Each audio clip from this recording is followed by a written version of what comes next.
Selamat pagi para sedulur YouTube, ketemu lagi dengan saya Agung Wijanarko.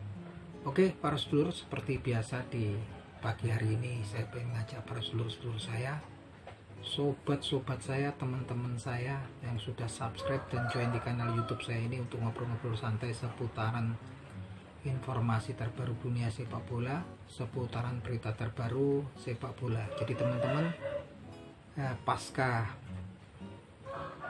kegagalan timnas kita ya di Piala Asia 2024, yang mana kalau kita lihat memang fase-fase kegagalan ini kita lihat memang kita bisa melihat kelemahan daripada timnas kita ya. Kelemahannya yang paling mencolok adalah selain lini belakang gitu kan, yang paling utama adalah lini depan atau lini penyerangan ya teman-teman. Bisa kita lihat memang kemudian dari minimnya gol yang dihasilkan oleh timnas kita dari fase uji coba sampai dengan gelaran Piala Asia. Di fase uji coba kita kalah 4-0 melawan Libya di uji coba pertama. Kemudian di uji coba kedua kita kalah lagi 2-1 skornya. Kemudian di fase uji coba ketiga kita dicukur gundul 5-0 oleh timnas Iran. Nah, di sini kita bisa melihat begitu lemahnya ya, baik sisi pertahanan ataupun fase penyerangan.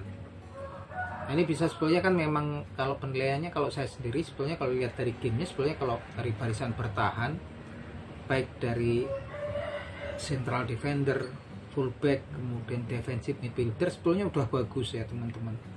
Berjuang luar biasa gitu kan untuk menghasilkan juga pertahanan yang bagus. Kalau saya lihat ya dari 3 pertandingan tadi, ketika melawan Libya, kemudian melawan Iran ya, 2 kali melawan Libya, walaupun ada sedikit blunder itu kan, yang sering blunder kemarin adalah Jordi Ahmad ya, sering melakukan blunder.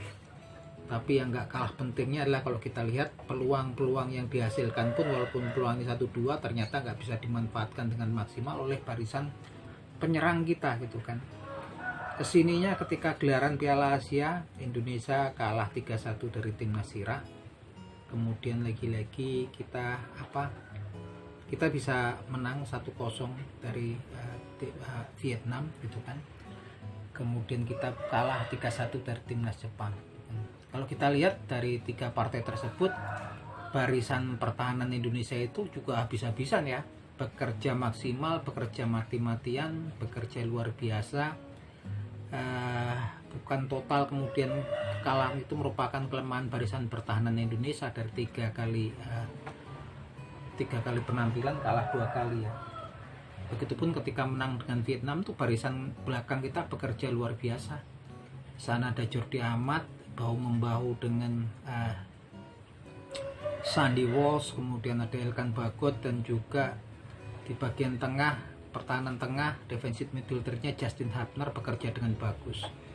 Tapi yang memang saya betul-betul mungkin dirasakan juga oleh banyak para netizen di Indonesia gitu kan, kita bisa lihat memang kekecewaannya adalah barisan penyerangan ya. Di sana ada Marcelino Ferdinand, ada Jakub Sayuri gitu kan, dan ada juga si Rafael Struijk gitu kan. Ini memang kemudian tampak sekali nggak bisa memanfaatkan peluang walaupun 1-2 kali yang tercipta gitu kan. Apalagi terakhir ketika ketemu Australia kita kan 4-0 itu sebenarnya sempat ada peluang untuk si Marcelino Ferdinand dan Jakub Sayuri, tapi semuanya juga bablas gitu aja kan, tembakannya nyengar ke atas, begitupun Jakub Sayuri ataupun Marcelino Ferdinand. Ini karena mungkin memang pengalamannya ya masih kurang kan untuk internasional seperti ini.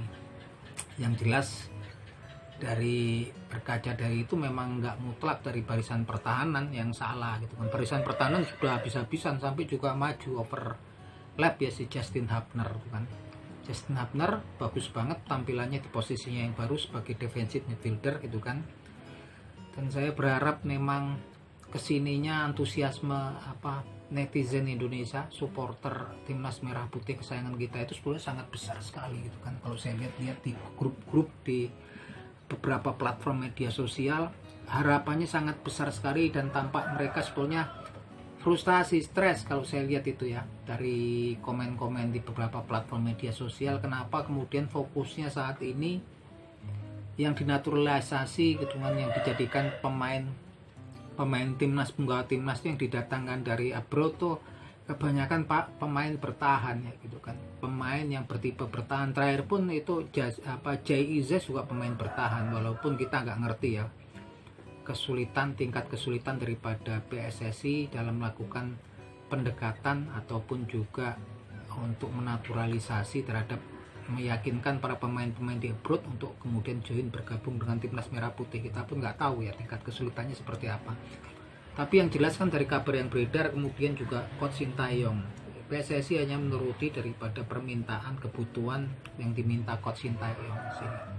Saya nggak ngerti gitu kan, walau selama ini saya tetap mendukung Coach Sintayong stay gitu kan, tapi untuk masalah pemilihan pemain ada baiknya lah untuk kemudian mendengarkan daripada keinginan ataupun demand gitu kan, permintaan daripada supporter, permintaan daripada penghobi sepak bola yang antusiasmenya tinggi ya. Artinya kesuksesan juga kalau kemudian nggak dapat dukungan, nggak dilihat, nggak menimbulkan kegembiraan daripada para supporter fanatik itu kan sebenarnya kurang, rasanya hambar gitu kan. Dan saat ini kalau saya lihat memang banyak kekecewaan gitu kan, walaupun saya lihat kita nggak tahu, kita juga cuma orang awam di sepak bola sebagai supporter, tapi kekecewaan berat tuh banyak kalau saya lihat di grup-grup di beberapa media sosial ya. Karena memang kemudian kenapa fokusnya saat ini selalu pemain bertahan gitu kan, pemain yang bertipe bertahan gitu kan. Saya pikir sudah cukup, karena ketika penuh sesak kemudian nggak ada space, nggak ada slot untuk pemain lokal pun akan menimbulkan, pastinya akan timbul kecemburuan sosial apapun itu kan. Walaupun memang kita lihat memang sebetulnya niat PSSI melakukan program naturalisasi adalah nggak lain dan nggak bukan cuma untuk mengharumkan nama timnas merah putih, timnas Garuda di mata dunia internasional, dan juga untuk meningkatkan prestasi timnas merah putih, ranking sepak bolanya di FIFA. Karena memang yang solusi yang memang paling memungkinkan saat ini adalah itu. Sorry ya teman-teman, ini ada hujan pagi ini, agak terganggu suaranya. Jadi yang paling memungkinkan cuman itu ya, naturalisasi untuk saat ini. Ini yang memang paling memungkinkan. Kalau pembinaan kita udah jauh-jauh ya. Dari zamannya Kurniawan Jujilianto, Primavera di Italia, zamannya Ivan Dimas Darmono di Uruguay, itu sudah dilakukan gitu kan. Kemudian kompetisi juga dari zaman dulu gitu kan. Nggak bisa kemudian disalahkan kemudian pengurus PSSI kok nggak fokus itu. Tetap fokus, semuanya jalan semua gitu, beriringan. Tapi yang jelas kan memang hasilnya belum tampak ya, dari pembinaan ataupun kompetisi di liga. Yang paling tampak kalau sekarang memang solusinya dengan kesempatan yang ada di depan mata adalah kemudian mendatangkan pemain-pemain naturalisasi yang memang sudah jadi gitu kan. Tapi memang saya pikir ada baiknya juga PSSI mendengarkan keluhan, mendengarkan keinginan para netizen, keinginan para supporter, tolonglah didengarkan gitu kan. Kita juga udah kesal, kalau saya juga sebetulnya kesal ngapa sih gitu kan, kok pemainnya semua pemain-pemain yang bertipe bertahan. Ya sekarang pendekatannya itu pemain-pemain yang menyerang ya, pemain-pemain yang bernaluri menyerang. Kita nggak tahu nih kan, kita orang awam kita berharap juga yang terbaik untuk timnas kesayangan kita. Kita ini nonton, kalaupun timnas kita kalah, timnas kita ini kita tetap berikan dukungan. Saya nggak ngerti ya gitu kan.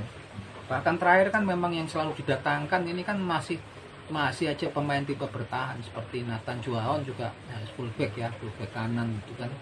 Jay-Zes defensive midfielder. Bukan kita nggak butuh mereka, kita butuh keseimbangan, kita butuh balance gitu kan. Saya nggak ngerti ini kenapa memang fokusnya pemain-pemain bertahan.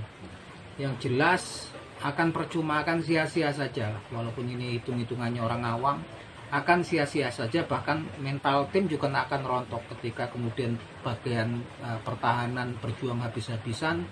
Kemudian setiap peluang juga golnya juga nggak tercipta dengan baik, tumpul. Pastinya mental keseluruhan tim juga akan turun dan akan terjadi ketidakseimbangan, kecewaan pasti relasi antara pemain, antara barisan pertahanan dan barisan penyerangan.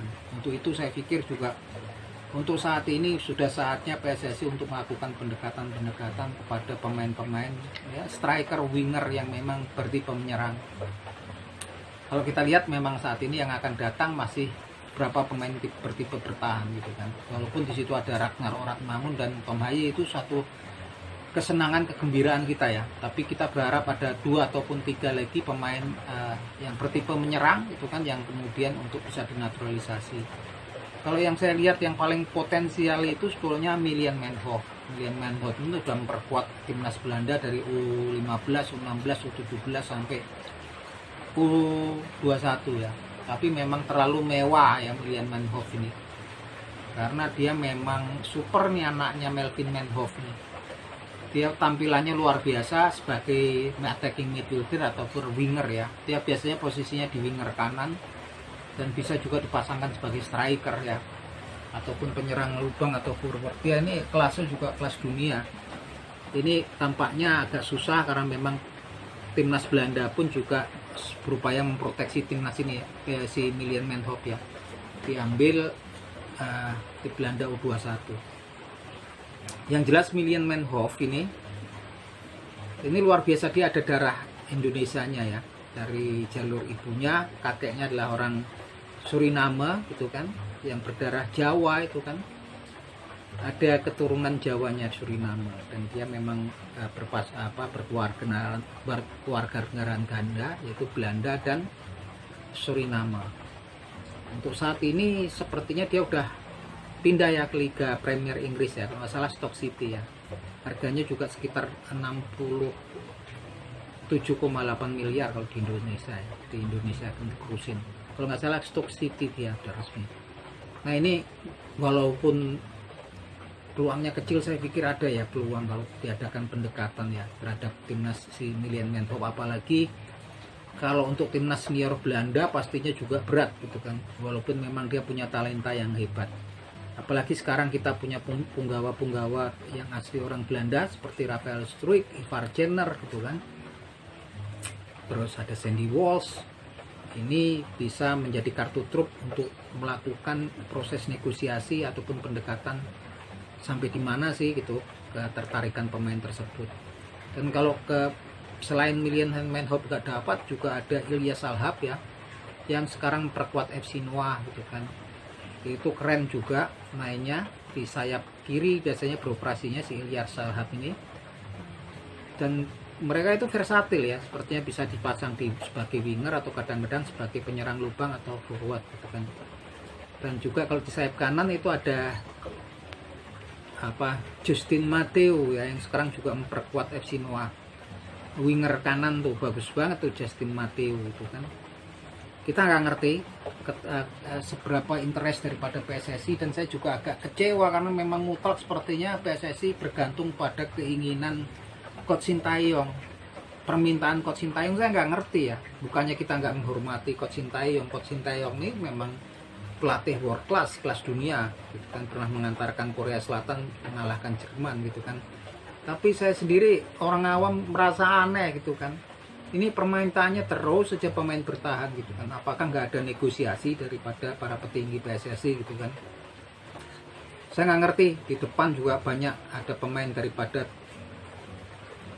kasta Liga Belanda kedua, yaitu si Delano Ladan itu juga tertarik gitu kan. Ada Delano Ladan, Ilyas Salhab, kemudian tadi yang saya bilang ada Milan Manhoef. Sampai di mana kemudian usaha willnya untuk melakukan pendekatan, dan saya nggak ngerti kalau kemudian semuanya nurut sama Coach Sintayong. Ada kalanya mungkin perlu juga PSSI untuk memberikan argumen untuk mendatangkan para pemain bertipe menyerang, karena ini nanti bisa balance tim gitu kan, akan menjadi kurang baik pastinya. Kalau kemudian yang datang pemain bertahan, otomatis nanti bagian lapisan pertahanan kita mutlak adalah pemain-pemain diaspora. Salah satunya slot untuk pemain lokal pastinya akan berkurang, dan ini akan saya yakin sedikit banyak pasti akan menimbulkan kecemburuan antar para pemain lokal dan pemain yang memang walaupun mereka sudah WNI yang datang dari diaspora. Saya pikir perlu ya itu keseimbangan tuh ya. Kita butuh keseimbangan slot. Dan juga nanti juga di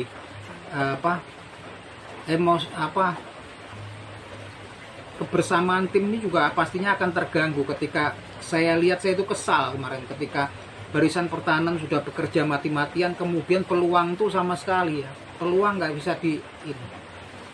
Gagal peluangnya itu sama sekali, itu kurang sekali barisan penyerangan kita. Dan saya berharap memang kesininya saya pengen melihat sampai di mana ya.